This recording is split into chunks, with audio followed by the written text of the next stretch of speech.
no al submundo, a las fuerzas. Hoy nos adentramos en una escalofriante historia que desvela el oscuro mundo del crimen organizado, la traición y la redención. Es la historia de un hombre conocido como Apache Trudeau, uno de los sicarios más prolíficos de Canadá, quien finalmente se convirtió en informante de los Hells Angels. Si hay un crimen con el que Yves Apache Trudeau está más estrechamente relacionado, sería la masacre de Lennoxville del 24 de marzo de 1985. El asesinato de 6 Hells Angels a manos de sus antiguos camaradas conmocionó al submundo, a las fuerzas del orden y al público, y casi condujo a la completa caída del club en Quebec. La masacre de Lennoxville es un momento definitorio en la historia del crimen organizado en Canadá. Es una historia que se desarrolla como un oscuro thriller donde la hermandad se convirtió en traición y las consecuencias fueron mortales y de largo alcance. Para comprender realmente este evento crucial, debemos adentrarnos en la vida y carrera criminal de Yves Apache Trudeau, el hombre en el centro de todo. El viaje de Yves Trudeau al submundo criminal comenzó a finales de la década de 1960. En la vibrante y turbulenta ciudad de Montreal. Nacido en 1946, Trudeau creció en un entorno donde el crimen y la violencia eran parte del paisaje, y se sintió atraído por ello desde temprana edad. En 1968, a la edad de 22 años, Trudeau dio su primer paso significativo en el mundo del crimen organizado al unirse al club de motociclistas Popeyes. Los Popeyes, al igual que muchos otros clubes de motociclistas de la época, estaban involucrados en una serie de actividades ilícitas, incluyendo drogas, prostitución, extorsión y robo. Pero lo que diferenciaba a Yves Trudeau de sus compañeros motociclistas era su peculiar fascinación por la violencia.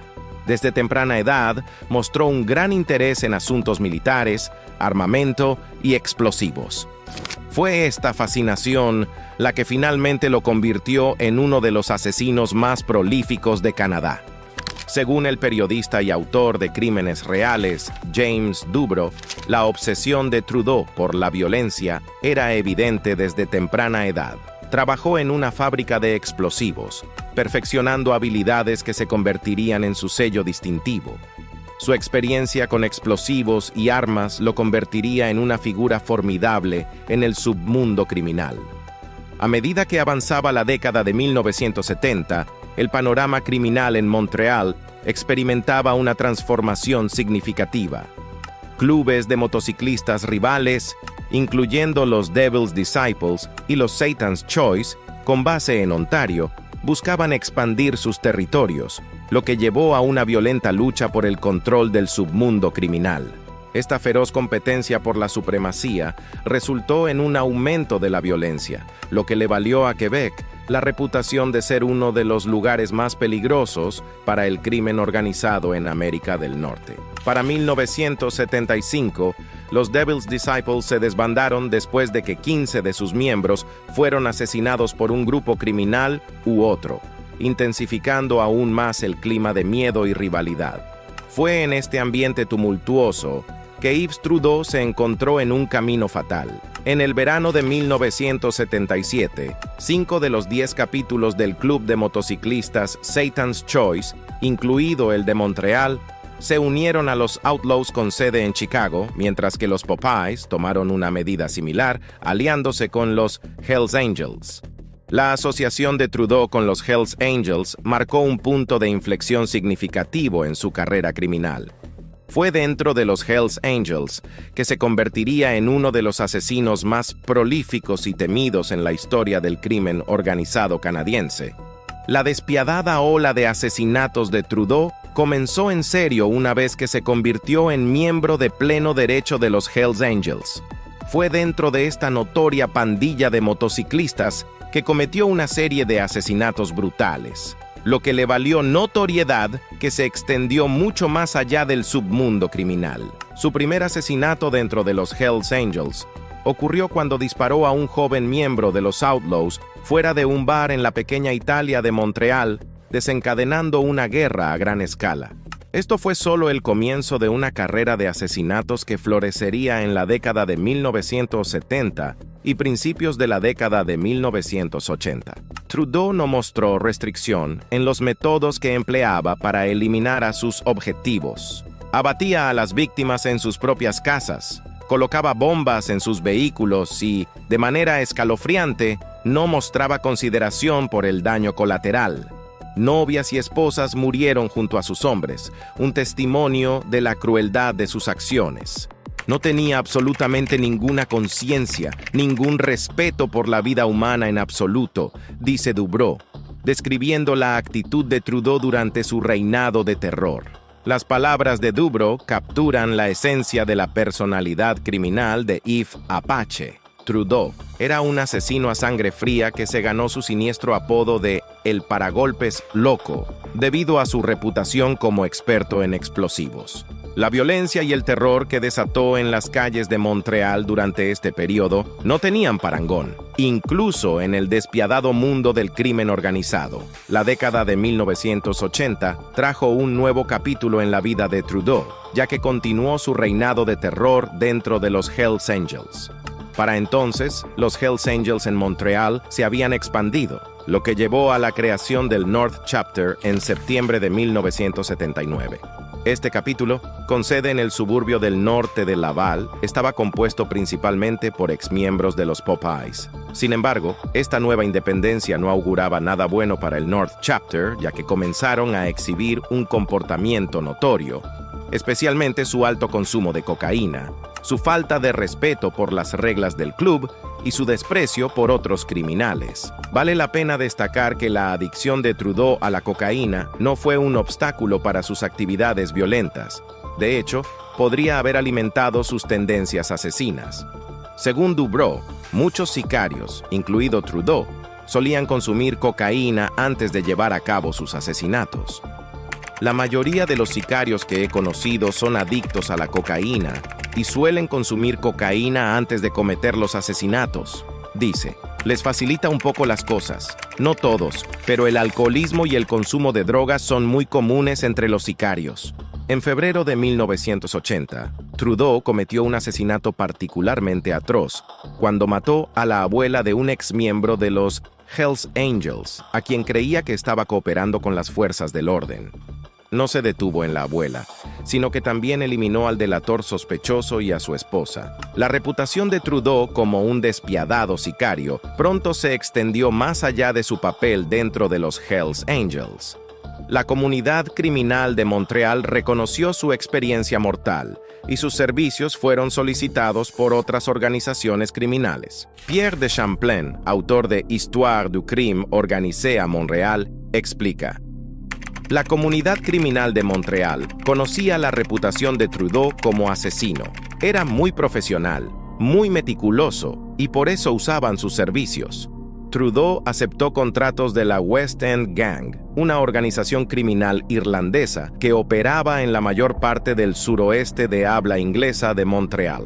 La relación entre los Hells Angels y la banda irlandesa era profunda, y el papel de Trudeau en ella fue particularmente inquietante. Frank Peter Dooney Ryan, una figura destacada en la West End Gang, tenía un historial de colaboración con Trudeau. En enero de 1982, Ryan obligó a los Hells Angels a asesinar a 3 de sus propios miembros, junto con una de sus novias. El trío, liderado por el miembro fundador de los Hells Angels de Montreal, Dennis Kennedy, había ideado un plan para secuestrar a uno de los hijos de Ryan y usar el dinero del rescate para pagar la deuda de drogas que le debían. Cuando Ryan se enteró de este complot, dio un ultimátum a los Hells Angels: eliminar a los conspiradores o perder el acceso a las drogas que estaba importando.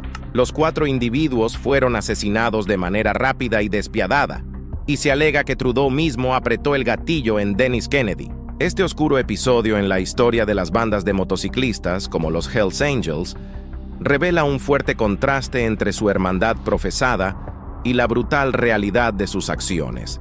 Hablan de una hermandad, dice James Dubrow, pero cuando descubren que alguien ya no es útil, simplemente se deshacen de él.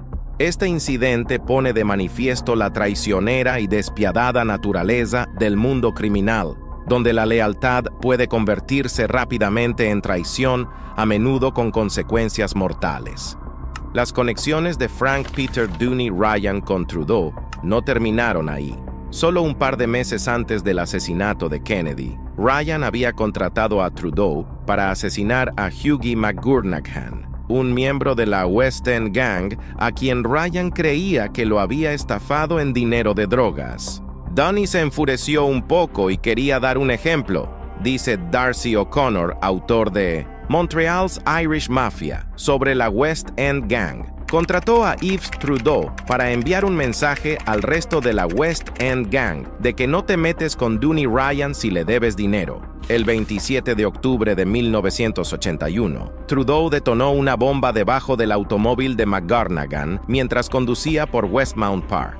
La explosión fue tan poderosa que voló las piernas de McGurnaghan y rompió ventanas en el exclusivo vecindario. Trágicamente, murió de camino al hospital. A medida que exploramos la vida y los crímenes de Yves Apache Trudeau, se vuelve claro que su involucramiento con organizaciones criminales iba mucho más allá de su papel como miembro de los Hells Angels. Su disposición para cometer asesinatos a sangre fría para diversas facciones le valió una temible reputación en el submundo criminal. Pero quizás el asesinato más infame de Trudeau ocurrió 3 años después del asesinato de McGurnaghan. Este asesinato también fue llevado a cabo en nombre de la West End Gang, consolidando su estatus como un sicario que era inquebrantablemente leal con aquellos que lo contrataban. El 13 de noviembre de 1984, Frank Peter Dooney Ryan fue asesinado a tiros por Paul April, otro miembro de la West End Gang, y su socio Robert Lelièvre. El funeral de Ryan brindó la oportunidad para que su amigo y colega Alan "The Weasel" Ross se pusiera en contacto con Trudeau. Al enterarse de que April se jactaba del asesinato, Ross decidió que era hora de vengarse. Ross no tuvo que esperar mucho. En las primeras horas del domingo 25 de noviembre, el asociado de Trudeau, Michel Blas, se presentó en el apartamento de April en 1645 de Maisonneuve Oeste, llevando regalos, un televisor, una videograbadora y una copia en cinta de video de Hells Angels Forever, un pseudo-documental producido por el capítulo de Manhattan de la Pandilla. Trudeau había estado preparando el terreno para un acto de venganza que enviaría ondas de choque a través del mundo criminal. Una vez que Blas salió de manera segura del apartamento, Trudeau detonó una bomba oculta dentro del televisor. La explosión fue tan devastadora que no solo mató a April y Lelièvre, sino que también causó daños extensos en otros 8 apartamentos en el edificio del gueto estudiantil de la Universidad de Concordia. En ese momento, las relaciones entre los capítulos Sorel y Laval de los Hells Angels habían llegado a un punto sin retorno. El North Chapter, ubicado en Laval, estaba en constante tumulto, fuertemente adicto a la cocaína. El capítulo también retenía las ganancias de las ventas de drogas por valor de $300,000 que se suponía debían compartir con la West End Gang. Esta disputa por el dinero de las drogas exacerbó la creciente tensión entre el North Chapter y el capítulo madre de Sorel. En marzo de 1985, el capítulo de Sorel convocó una reunión secreta en la que declararon oficialmente que el capítulo de Laval estaba en mala situación. La decisión fue grave. Se elaboró una lista de miembros del North Chapter, incluyendo a Trudeau, a quienes se debía asesinar. Otros tuvieron la oportunidad de retirarse o unirse al capítulo de Sorel. La aguda conciencia de Trudeau sobre la situación volátil en el panorama criminal de Quebec probablemente le salvó la vida.